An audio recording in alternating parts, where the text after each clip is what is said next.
해피 이스터 이렇게 보통 얘기를 합니다. 부활을 축하합니다. 이런 인사가 있는데 우리는 다 했다 치십시다. 얼마 전에 제가 봄 들어오는 초엽에 그런 말씀 드렸죠. 봄을 믿어야 합니다.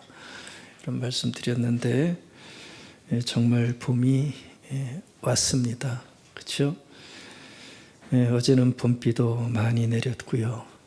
오늘 아침에 오다 보니까 많이 떨어질 줄 알았는데 여전히 생생하게 목련도 피어 있고 노란 개나리도 계속해서 서 있는 아주 귀한 모습을 봤습니다.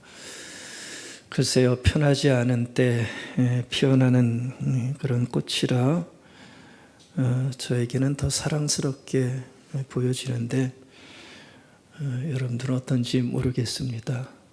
다 똑같은 마음으로 보여질 것 같습니다. 참 감사한 것은 올해도 이런 좋은 꽃 소식과 함께 우리 모두에게 귀한 초대장이 도착했다고 하는 것입니다. 뜬금없이 웬 초대장이냐 하실지 모르겠지만 다 받으셨죠? 우리 부활하신 주님께서 여러분들에게 다 보내셨는데 계란도 있고 떡도 있으니 와서 부활의 기쁨 함께 나누자. 진짜 있어요. 이따 끝나고 가서 가실 때 받아가시기 바랍니다. 오라고 하십니다. 그게 초청이잖아요. 오라고 하시는 특별히 부활의 아름답고 귀한 초대가 있는데 정말 거절하지 마시고 또 맨날 듣는 소리 하시면서 초대장 오면 한번 쓱 보고 버리는 초대장도 많잖아요. 그렇게도 보지 마시고 좀 기꺼이 그 초대장의 의미를 발견하시고 그래서 응하셔서 우리 부활하신 주님과 함께 뜻깊은 시간 꼭 가지셨으면 좋겠습니다. 요한복음 16장 33절에서 주님께서 하신 말씀이 있습니다. 세상에서는 너희가 환난을 당하지만 담대해라. 내가 세상을 이겼다. 참 든든한 말씀 우리에게 주셨습니다. 사실 그리스도인들은 저 말씀 먹고 사는 인생들이잖아요. 환난을 당하지만 담대해라. 내가 세상을 이겼다. 여러분들 어려운 때일수록 세상을 이기신 주님이 필요하지 않으신가요? 어려울 때일수록 세상을 이기신 주님이 필요한 법인데 주님은 세상을 이기셨습니다. 뭐로 이기셨습니까? 부활로 세상을 이기셨습니다. 부활은 세상을 정복하는 하나님의 정복입니다. 새로운 창조입니다. 무에서 유를 만드신 것처럼 부활은 무에서 유를 생명 없음에서 생명 있음으로 변화시키는 하나님의 놀라운 선언인데 그 부활하심으로 세상을 이기셨습니다. 죽음을 이기시고 세상의 고난과 고통을 이기셨습니다. 그래서 말씀하시는 거죠. 너희가 환난을 당하지만 그렇게 쫄지 마라. 나는 세상을 이겼다. 보지 않았느냐? 부활로 내가 이겼다.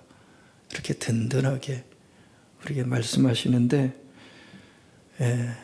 좀 잘 받아서 그렇게 살면 좋겠어요. 우리도 부활하신 주님과 함께하면 담대하게 세상을 이길 수 있습니다.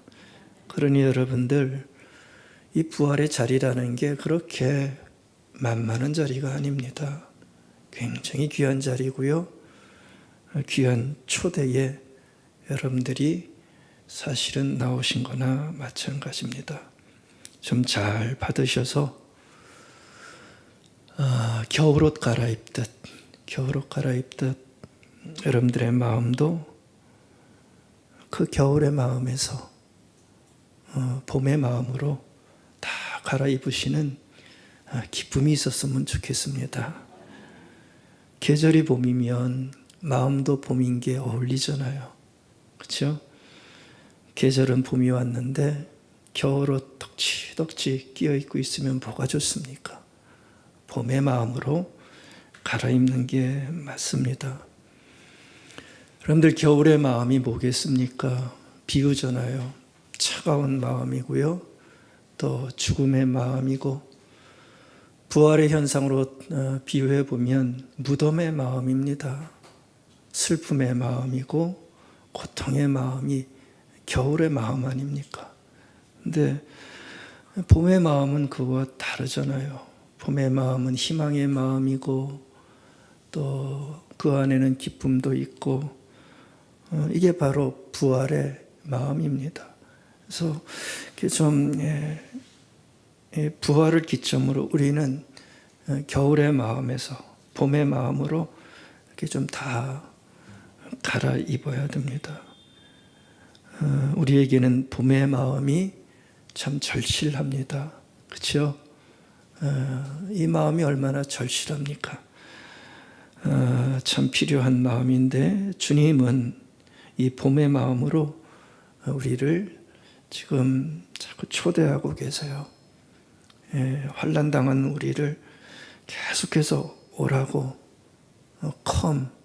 오라고 초대하고 있습니다.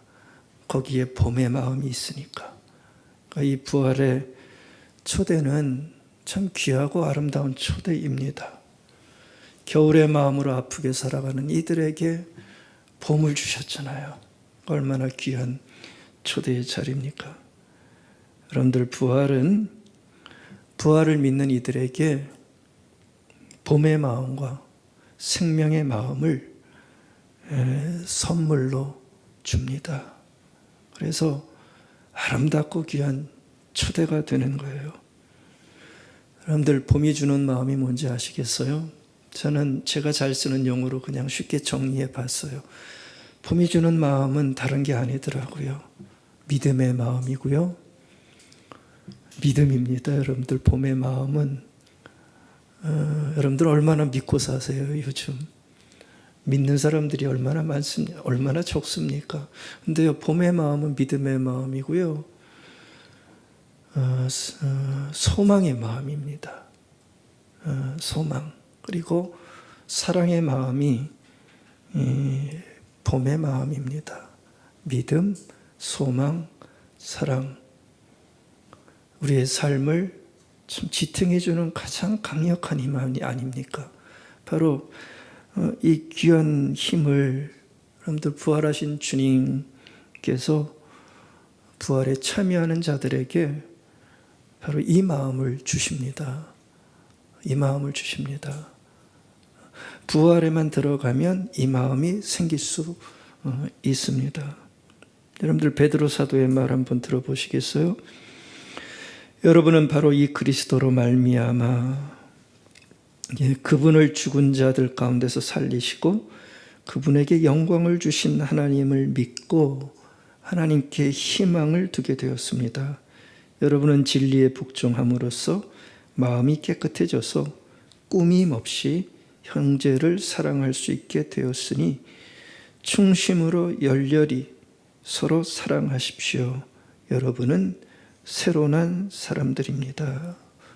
이런 말을 남겨줬어요. 고난당하는 그 베드로 그 전서의 그 교우들에게 예수님의 부활을 바라보는 이들의 마음 그걸로 인해서 새로 태어난 자들이 가져야 할 마음의 자세를 설명해 주면서 단어 다 보셨죠? 믿음, 소망, 사랑 바로 이게 부활이 우리에게 주는 마음인 것입니다. 삶의 겨울은 우리에게 뭘 줍니까? 불신 주고요. 희망이 어디 있어요? 절망 주잖아요. 얼마나 절망이 많아요. 그냥 종교적인 언사로 그렇게 듣지 마십시오. 실제로 그렇잖아요. 실제로. 겨울의 마음입니다. 얼마나 두려움이 우리에게 가득합니까? 얼마나 적대감이 넘칩니까? 이게 겨울의 마음인데 봄은 그런 마음 대신에 믿음을 주고요. 이 거친 세상에서 희망을 갖게 만들고요. 그래도 사랑하게 만드는 얼마나 귀한 힘을 우리에게 줍니까?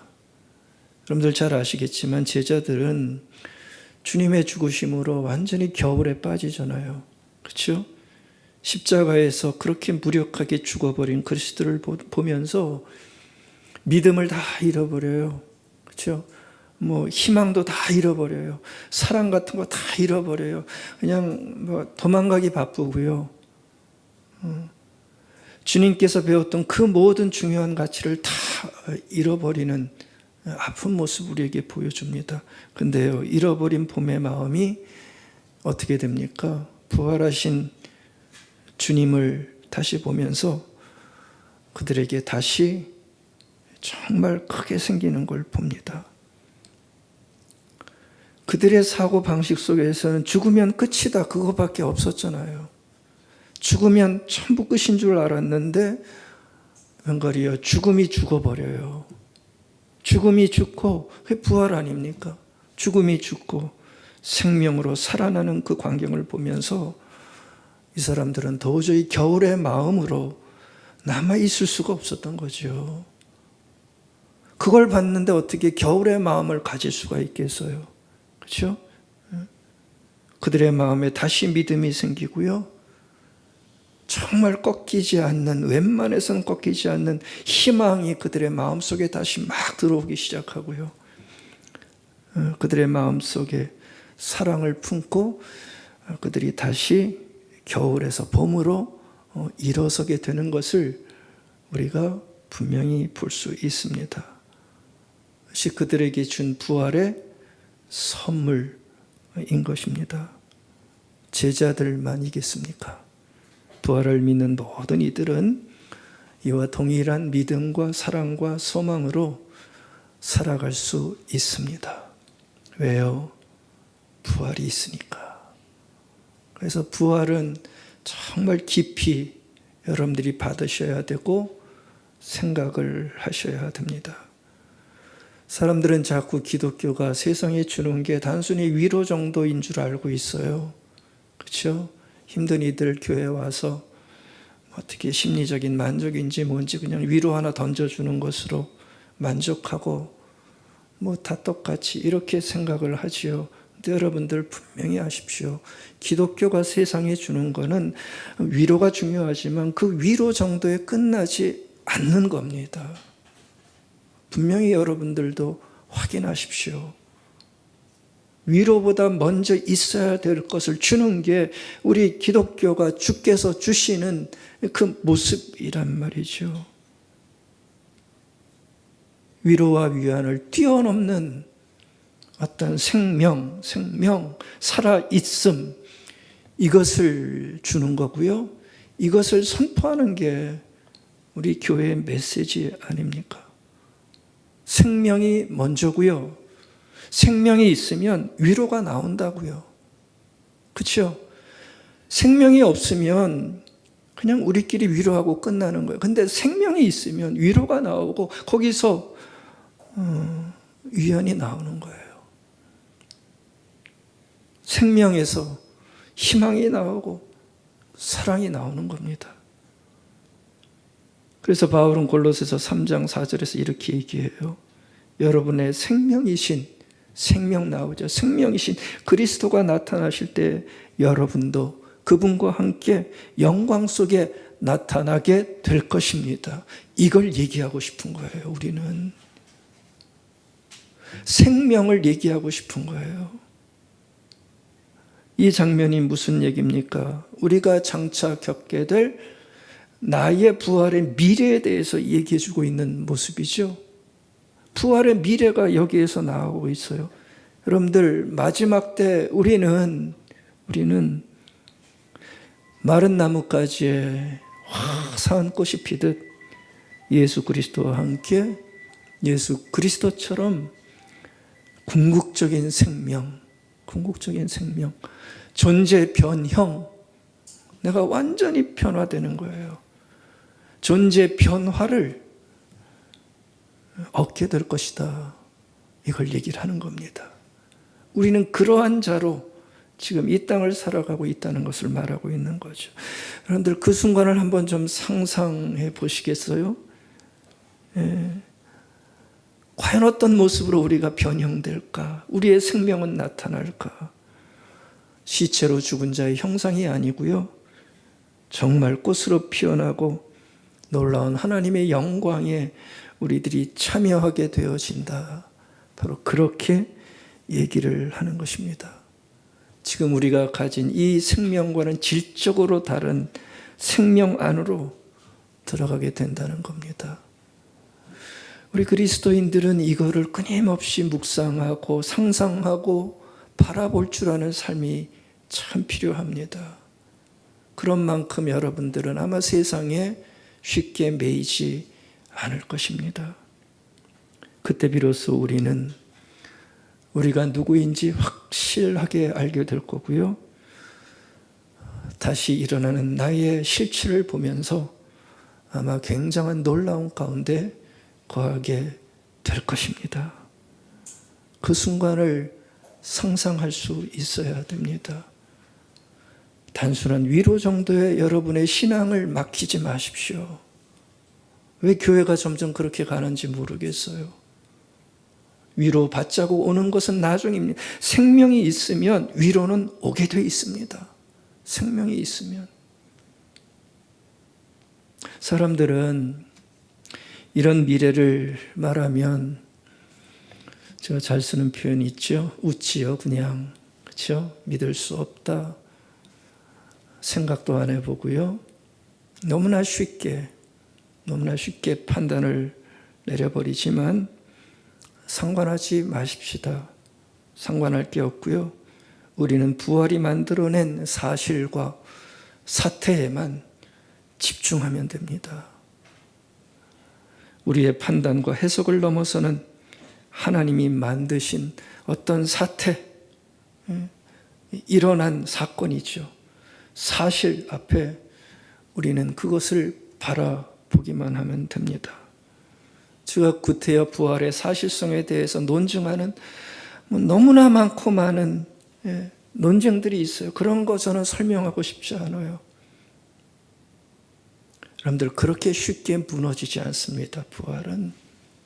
그 엄청난 사태, 우리는 해석하고 판단하려고 하지 말고 받기만 해도 엄청난 사실을 우리가 알게 되겠죠.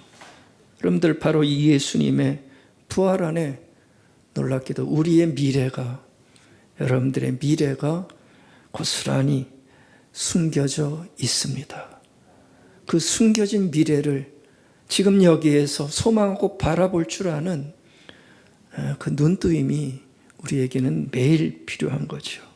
그래서 바울 사도는 골로새서 3장 1절 2절에서 이렇게 얘기를 합니다. 부활의 미래를 품고 사는 사람들의 삶의 방식을 얘기를 하는데요. 이렇게 얘기해요. 이제 여러분은 그리스도와 함께 다시 살아났으니 천상의 것들을 추구하십시오. 거기에서 그리스도는 하나님의 오른편에 앉아 계십니다. 여러분은 지상에 있는 것들에 마음을 너무 두지 마십시오. 천상에 있는 것들을 마음에 좀 두고 살아가십시오. 왜 이런 얘기를 할까요? 부활이라고 하는 미래가 우리에게 있기 때문에 이 지상의 삶이 중요한 것 같지만 그거보다 훨씬 더 중요한 사건이 있기 때문에 여러분들 천상의 것에도 마음을 두십시오. 바로 그렇게 얘기를 하는 겁니다. 왜요? 그리스도와 함께 살아날 사람들이니 천상의 것을 추구하라는 거죠. 무슨 얘기입니까? 방향을 잘 잡으라는 바울의 메시지가 여기에 있어요. 바울은 미래를 부활의 미래를 가진 그리스도인들에게 사실은 살아갈 방향을 정해주고 있는 것입니다. 여러분들, 부활은 우리에게 사실은 삶의 가이드라인을 정해주는 거나 마찬가지예요. 어떻게 살아야 될지, 삶의 지침을, 여러분들 부활을 가지게 되어지면 부활을 가진 이들은 삶의 지침을 얻게 되는 겁니다. 여러분들, 우리는 얼마나 많이 헷갈립니까? 어떻게 가야 될지, 뭘 해야 될지, 어떤 방향으로 가야 될지 헷갈릴 때가 많은데, 여러분들 그때마다 분명히 기억하십시오. 부활과 부활의 미래를 꼭 생각하시기 바랍니다. 왜요? 거기에서 여러분들이 가야 할 삶의 방향이 정해질 수가 있기 때문에 그렇습니다. 부활이 가리키는 방향이 뭡니까? 봄의 마음 아닙니까? 봄의 마음은 뭡니까? 사랑의 마음이고 믿음의 마음이고 희망의 마음입니다. 그쪽 방향으로 갈 것을 우리에게 부활은 가르쳐주고 있다는 거죠. 그러한 방향으로 당신들은 살아가야 된다. 절망도 아니고 욕망도 아니고 미움도 아니고 적대도 아니고 너희들이 살아갈 방향은 천상의 방향이다. 믿음의 방향이고 소망의 방향이고 사랑의 방향을 너희들이 가져야 할 삶의 방향이다. 여러분들, 이 부활하신 우리 님을 바라보고 그 님의 말씀을 우리가 잘 듣고 그 님을 따라가다 보면 우리는 가야 할 길로 갈 수 있습니다. 그렇게 가다 보면 우리의 마음은 어느새 봄의 마음으로 가득 차 세상과 다른 아름다운 삶을 살아낼 수가 있게 되는 겁니다. 왜 그렇게 가야 됩니까? 부활의 미래가 우리에게 있기 때문에. 여러분들, 부활은 삶의 가이드라인을 우리에게 줍니다. 지침을 줍니다. 그러니까 여러분들 너무 헷갈려하지 마십시오. 내가 어떻게 살아야 되지? 뭘 해야 될지? 그럴 때마다 부활의 미래를 생각하십시오. 그러면 방향이 쉽게 정해질 수 있을 거예요. 믿음의 길을 가십시오. 사랑의 길을 가십시오. 희망을 버리지 마십시오. 그러면 우리는 천상을 향하여 가는 삶을 살아갈 수가 있어요. 봄의 마음을 주고 싶어하는 이 부활의 초대가 있는데 여러분들 거절하지 마시고 이 겨울의 마음에서 이러한 것들을 보시면서 자꾸 벗어냈으면 좋겠습니다. 한 가지만 더 보겠습니다. 왜 부활의 초대가 귀한가? 부활은 여러분들, 부활을 믿고 소망하는 자들에게 굉장히 귀한 걸 주지요. 우리가 그렇게 가지고 싶어하는 것, 능력, 힘을 우리에게 가져다 줍니다. 여러분들, 제자들이 굉장히 두려워하지 않았습니까? 주님 십자가에 달린 다음에. 그런데 그 두려워하던 제자들의 가슴에 불을 붙여 밖으로 뛰쳐나오게 만든 것은 딱 한 사건이잖아요. 부활하신 주님. 부활의 그 실체를 그 제자들이 보게 된 겁니다. 그들은 십자가에서 완전히 무너졌지만 살아계신 주님을 그들은 만나게 됩니다. 상상조차 할 수 없었던 부활하신 예수라는 엄청난 충격을 겪으면서 이 사람들은 이전과 같을 수가 없었던 거예요. 그렇죠? 그들 안에 없었던 뭔가가 꿈틀꿈틀 되기 시작한 거예요. 굉장히 약했던 사람들 아닙니까? 근데 부활의 충격을 경험하니까요, 그토록 무력했던 자들인데 어떻게 변합니까? 무력하지 않은 자로. 우리가 다 봤잖아요. 무력하지 않은 자로, 능력 있는 자들로 그들이 변해갑니다. 쉽게 생각해서는 안 됩니다. 우리와 너무 똑같은 사람들이었어요, 제자들은. 근데 그렇게 변해갑니다. 바울은 이 사건을 이렇게 해석을 해주고 있어요. 로마서 8장 11절. 예수를 죽은 자 가운데서 살리신 그 영이 그들 가운데 거하사 그들도 살리셨기 때문입니다. 이렇게 얘기를 합니다. 부활의 능력이 바로 이 제자들로 하여금 무력함에서 벗어나 힘 있는 자로, 그리고 또 하나 있습니다. 무엇인가 하고 싶어 견딜 수 없는 사람들로 그들을 바꿔나가기 시작해요. 여러분들 능력이 있고 의지력이 있습니다. 근데 능력보다 의지력이 사실은 더 강하다고 얘기를 합니다. 제자들은 부활을 보면서 능력을 얻었습니다. 너무나 놀라운 그 사건을 보면서 할 수 있는 힘을 얻은 거죠. 근데요, 한 걸음 더 나가더라고요. 그 능력을 받은 그들은 능력을 통해서 하고 싶은 힘을 가진 자로 한 걸음 더 나갑니다. 그게 의지력이잖아요. 그렇죠? 그들은 능력을 가지고 하고 싶은 자로 변화되기 시작하는 겁니다. 여러분들 하고 싶은 걸 어떻게 막을 수가 있겠어요? 제자들은 가만히 있을 수 없었던 거예요. 점점점 그렇게 변합니다. 두려움도, 죽음도, 어떤 권세도 부활을 알아버린 제자들을 막을 수는 없었던 거죠. 그게 바로 교회의 사실은 시작입니다. 교회는 그렇게 해서 시작된 겁니다. 능력을 받은 자들이 하고 싶은 어떠한 의지력을 가지고 무엇인가 견딜 수 없어서 부활의 소식을 전하다가 생기기 시작한 것이 바로 교회고, 그 제자들의 제자들을 통해서 다시금 전파되어서 교회가 시작이 되어진 것이죠. 그래서 바울 사도가 오늘 본문에서 에베소 교회 성도들을 위해 기도를 하는데, 바로 그 기도의 클라이맥스에서 자신이 하고 싶은 아주 가장 중요한 기도 제목을 하나 내놓고 있어요. 바울이 가장 하고 싶었던 기도 뭡니까? 죽음조차도 무력화시키는 그 놀라운 하나님의 능력을 이 사람들이 알게 해주십시오. 그거를 아주 간절히 기도하는 장면을 보여줍니다.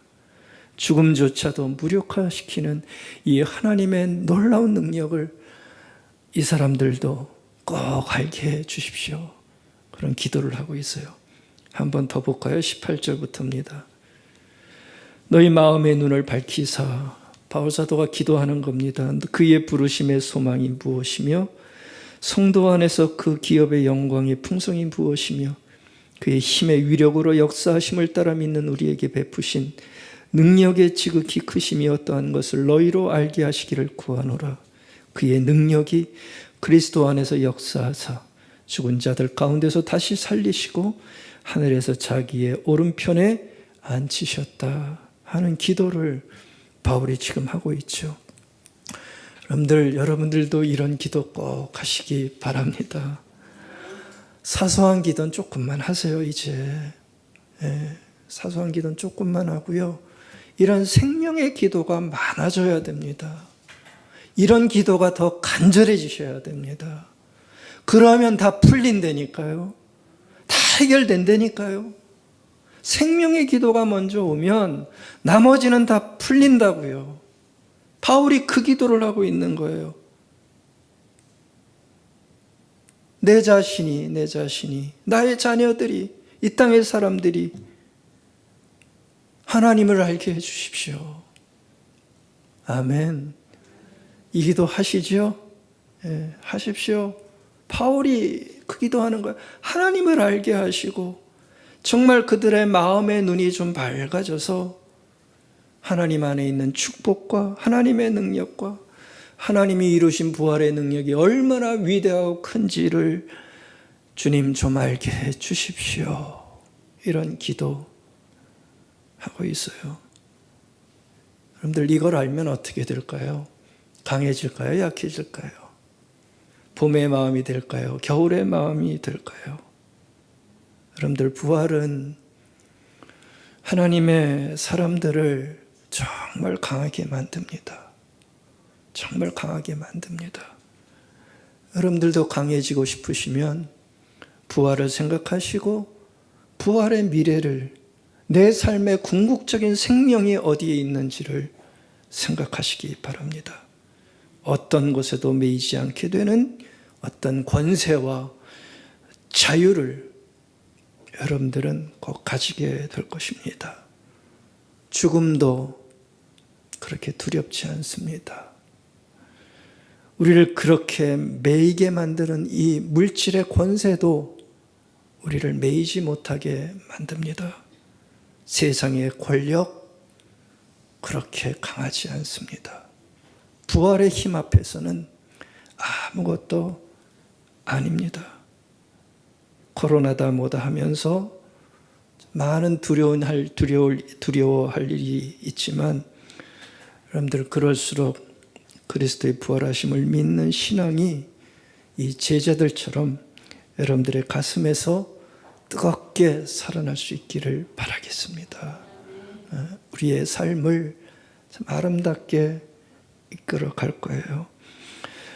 여러분들, 종교개혁자 마틴 루터가 그 종교개혁 일으키고 나서 한 10년쯤 지난 다음에 이제 루터의 영향력이 좀 이렇게 좀 많이 퍼졌을 때죠. 근데 공교롭게 그때 그 유명한 흑사병 페스트가 유럽을 휩쓸게 됩니다. 그게 바로 종교개혁 어간이에요. 흑사병이 아주 유럽을 휩쓸고 있을 때 루터가 쓴 그 공개 서한, 사적인 서한이 아니고 이렇게 자기를 따르는 그러한 그리스도인들 공동체에 보낸 공개 서한이 있어요. 루터는 사람들이 이제 좀 영향이 있는 사람이니까 패스트에 걸리면 안 되잖아요. 그러니까 피하라고 이런 어떤 권고를 계속해서 하는데도 루터는 피하지 않고 자기 집에 야전병원 비슷하게 그런 돌봄처를 만들고 그들을 돌보는데 바로 그때 편지를 쓴 겁니다. 요즘 그거예요. 그리스도인들은 이런 치명적인 전염병을 피해서 떠나도 되는가? 이런 물음을 던지고 있어요. 그리스도인들은 이런 치명적인 질병 앞에 떠나도 되는가? 이런 질문을 던지고 있는 거죠. 루터는 그렇게 씁니다. 막히지 않겠어요. 이렇게 외골수로 편지를 쓰지 않더라고요. 어떻게 쓰냐 하면, 그리스도인들이 치명적인 전염병 앞에 떠나야 되는가라고 묻고 쓰는 답이 뭐냐 하면, 떠날 수도 있고 떠나지 않을 수도 있다. 이렇게 얘기를 합니다. 각자 상황에 맞게 결정하면 된다. 덧붙이면서 타인의 결정을 정죄해서는 안 된다. 이렇게 얘기를 합니다. 아마 죽음을 피하는 것은 우리 사람들의 어떤 본능적인 성향이기에 하나님이 주신 성향이겠죠. 그것을 막아서는 안 된다는 것을 루터는 인정을 하고 있는 겁니다. 목숨은 우리의 것이 아니라 하나님의 것이기에 소중합니다. 자신의 용기를 과시하려고 쓸데없이 목숨을 거는 것은 교만한 만용입니다. 이런 얘기까지 덧붙입니다. 그러면서 하는 얘기입니다. 하지만 그 다음이죠.